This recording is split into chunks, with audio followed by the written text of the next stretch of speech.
दोस्तों नमस्कार। आप देख रहे हैं भारत दृष्टि। मैं हूं रविकांत। आज राजधानी लखनऊ में सत्ता पक्ष और विपक्ष के बीच में जोरदार राजनीतिक टकराव देखने के लिए मिली।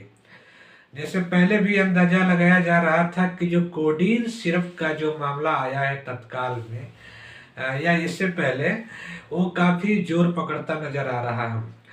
खैर, शीतकालीन सत्र के दौरान अन्य मुद्दों पर भी चर्चा हुई, लेकिन विपक्ष के विधायकों ने कोडीन सिरप को लेके जो मामला था वो काफी आक्रामक और पोस्टर बैनर के साथ लोग विधायक आए हुए थे। विपक्ष की ओर से काफी आक्रामक कोडीन सिरप कफ सिरप को लेके तैयारियां थी। और इसमें बता दें कि आपको मालूम होगा कि कोडीन सिरप है क्या। तो जैसे कि कोडीन सिरप जैसे खांसी के या जो कफ के जो दवा होती है उसमें ये काम आती है। तो इसमें क्या कर रहे हैं कि कुछ इसमें नाम बताए जा रहे हैं जो फर्जी दस्तावेज, जैसे कि कंपनियों के फर्जी लाइसेंस, फर्जी बिल बनाकर और क्या काम कर रहे हैं कि पास के जो बिहार, बांग्लादेश, नेपाल, भूटान अन्य जैसे मामलों में, चूंकि ये नारकोटिक्स के अंदर आता है तो इसको नशे के रूप में उपयोग की जा रही है दवा। और इसको किसी को इसमें बताया जा रहा है कि ये कम से कम 1,000 करोड़ रुपए का व्यापार बताया जा रहा है। इसमें बहुत बड़े बड़े लोगों के नाम आ रहे हैं। इसमें आरोप ये भी है कि सत्ता पक्ष के जो मुख्यमंत्री योगी जी हैं उनके स्वजातीय कुछ युवकों के नाम आ रहे हैं। उसमें है तो उसमें बहुत सारे आरोपी, कई लोगों के नाम मिल जाएंगे, लेकिन विपक्ष के नजरिए से उनकी जाति के होने बहुत इम्पोर्टेंट है और बहुत ही गंभीर मामला है। सरकारें इस चीज पे लगातार ये सचेत रहती हैं कि अगर कफ सिरप के मामले अन्य लोगों के पास ये चीजें बहुत तेजी से अवैध तरीके से पहुंच रही है, कंपनियां गलत तरीके से मैन्युफैक्चरिंग कर रही हैं या गलत तरीके से इसका ट्रेड हो रहा है या गलत लोगों के हाथों में ये सब कफ सिरप सप्लाई हो रहा है, तो इसके लेके सरकार काफी चिंतित या घिरी हुई नजर आ रही है। विपक्ष को देखते देखते एक नया मौका मिल गया है। इन मौकों का फायदा उठाते हुए विपक्ष ने शीतकालीन सत्र विधानसभा में जोरदार तीखी बहस की। और यही देखने के लिए मिला कि विधानसभा में काफी लोग आक्रामक और पोस्टर बैनर के साथ लोग आए हुए थे।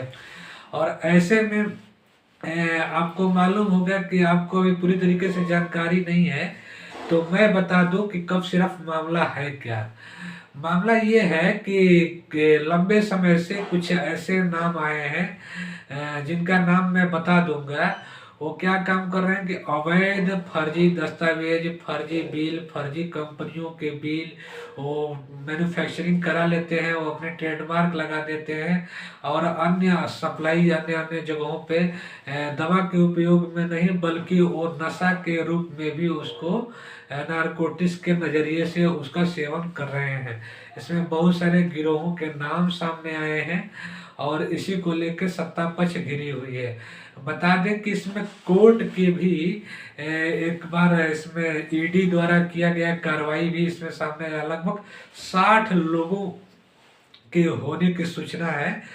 24-25 लोग के ऊपर तो एफआईआर दर्ज हो चुकी है और बहुत सारे लोगों को पकड़े जाने की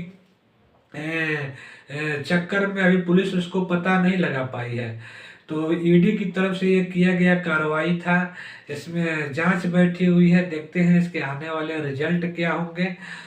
फिलहाल अभी तक किसी पे बुलडोजर नहीं चला है, क्योंकि यूपी की राजनीति है तो हर बात में बुलडोजर की और अन्य चीजों की चर्चा होती रहती है। तो इन्हीं मामलों के लेके सत्ता पक्ष से विपक्ष काफी टकराहट और तीखेबाजी बहस करता नजर आ रहा है। ऐसे में ये सवाल उठना स्वाभाविक है कि क्या कब सिर्फ मामले के जो दोषी और आरोपी हैं वो गिरफ्तार होंगे या उनके ऊपर बुलडोजर चलेगा। वो कौन है, कैसे हैं, कहाँ हैं, क्या कर रहे हैं, किन परिस्थितियों में है, कितने करोड़ का, कितने हजार करोड़ रुपए का उनके साम्राज्य हैं। ऐसे में लेके इन्हीं सवालों को लेके काफी गंभीर सवाल है। बताया जा रहा है कि कुछ मामलों में कुछ लोगों की इसमें नाम भी पता चला है। इसमें जैसे पुलिस और ईडी के अनुसार यह मुख्य आरोपी यानी पूरे रैकेट इस पाया गया है। यह वाराणसी निवासी बताया जा रहा है, कथित तौर पर दुबई में फरार है। इस पर विशाल अवैध कोडिंग सिर्फ नेटवर्क चलाने का आरोप है, जिससे नकली कंपनियां और फर्जी दस्तावेज के जरिए रिलायंस और अंतर्जातीय अन्य देशों में सप्लाई के आरोप हैं। जैसे कि आरोपी का नाम एक भोला प्रसाद जायसवाल है। शुभम के पिता सैली ट्रेड के मालिक और पुलिस कार्रवाइयों में उनको गिरफ्तार भी किया गया है। एक नाम आता है आलोक प्रताप सिंह का। यानी आलोक प्रताप सिंह के वजह से विपक्ष, चूंकि सिंह टाइटल होने के वजह से उनके ऊपर स्वजातीय होने का आरोप लगा रहा है और इस पे कोई कठिन कार्रवाइयां अभी तक, जैसे कि कठिन कार्रवाइयों की परिभाषा माने तो यहाँ बुलडोजर का चलना बताया जाता है। अन्य मामलों में कई सारी गिरफ्तारियां से लेके बुलडोजर से लेके इनकाउंटर भी होते रहे हैं, लेकिन इस मामले में अभी भी किसी तरह की कार्रवाइयां नहीं देखने के लिए मिली है।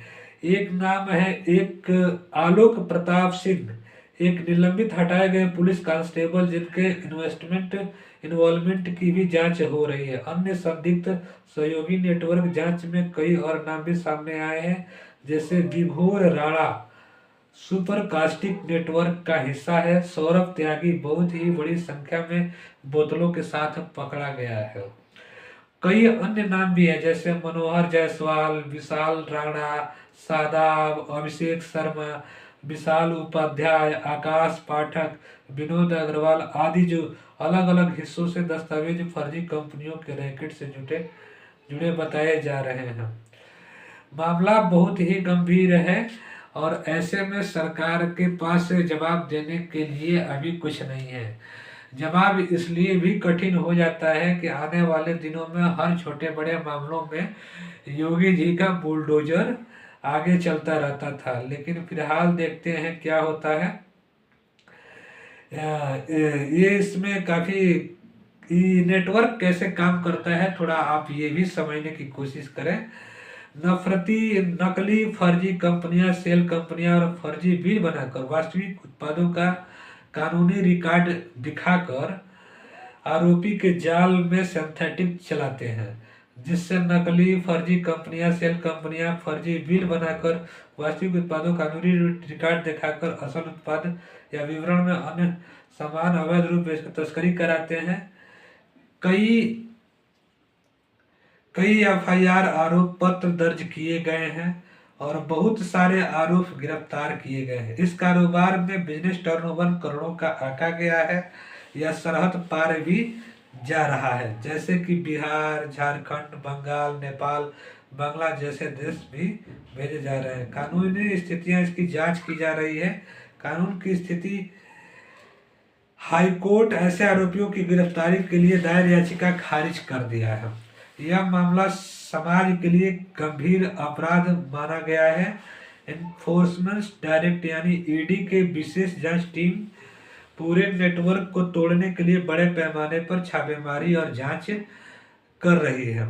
60 एफआईआर दर्ज और दर्जनों लोगों को गिरफ्तार किया जा चुका है। मुख्य आरोपी संरचना, इनमें मुख्य आरोपियों की संख्या मैं बता दूं।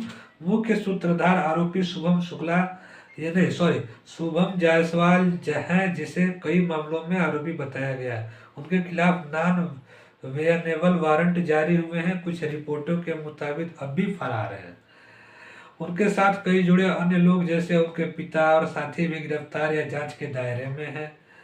सरकार और प्रशासन क्या कदम उठाए हैं, इस पे भी आप सवाल आपको बता देना चाहता हूँ। सरकार ने विशेष जांच टीम बनाई है जो डालिन दस्तावेज, खाते और बैंक रिकॉर्ड फर्जी कंपनियों की जांच कर रही है। ईडी ने कई स्थानों पर छापेमारी की है। अधिकारियों के साथ साथ जाल में जुड़े कई उद्योगपति व्यापारियों के खिलाफ कार्रवाइयां की हैं। एफएसडीए के छोटे रिटेलर्स ने कुछ छूट देते हुए कहा कि केवल छोटे दस्तावेज त्रुटियों की कठोर कार्रवाई न किया जाए, क्योंकि असल लक्ष्य मुख्य अवैध नेटवर्क समाप्त करना है। इसमें सामाजिक रूप से भी काफ़ी इससे लोगों को नुकसान हो सकता है, क्योंकि बच्चों में गलत आदतें ट्रेंड है। जैसे अभी हाल ही में एक पिक्चर आई थी पंजाब में, उड़ता पंजाब, जो ड्रग्स के शिकार होते जा रहे हैं।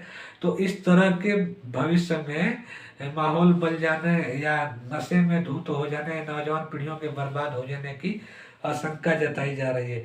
यदि ऐसे सिरप और नशीली पदार्थ गलत दस्तावेज और नकली कंपनियों के जरिए अवैध रूप से व्यापार किए जाएं तो ये लोगों की सुरक्षा को खतरे में डाल सकता है। गलत सामग्री, नशीली दवाएं सामाजिक नशे स्तर की समस्या फैला सकती है। कानूनी और आर्थिक चोरी कर चोरी को बढ़ावा मिलता है। इसलिए प्रशासनिक ने इसे सामाजिक और सार्वजनिक अपराध के रूप में गंभीरता से लिया है। अगर चाहें तो इसके मामले में विस्तृत टाइमलाइन एक और वीडियो में बनाऊंगा, उसमें पूरा इसका विस्तृत जानकारी होगी। फिलहाल ये जो राजनीति जो उत्तर प्रदेश के विधानसभा शीतकालीन सत्र में जो हुआ है उसके बारे में मैं बात कर रहा हूँ। और ऐसे ही आप वीडियो मैं लाता रहूँगा। हमारा साथ देने के लिए आप इस चैनल को सब्सक्राइब करें, लाइक करें, शेयर करें, कमेंट करें और जो ऑल बटन है उस पर दबाएं ताकि हमारी वीडियो आपके पास जाती रहे। नमस्कार, देखते रहिए आप भारत दृष्टि।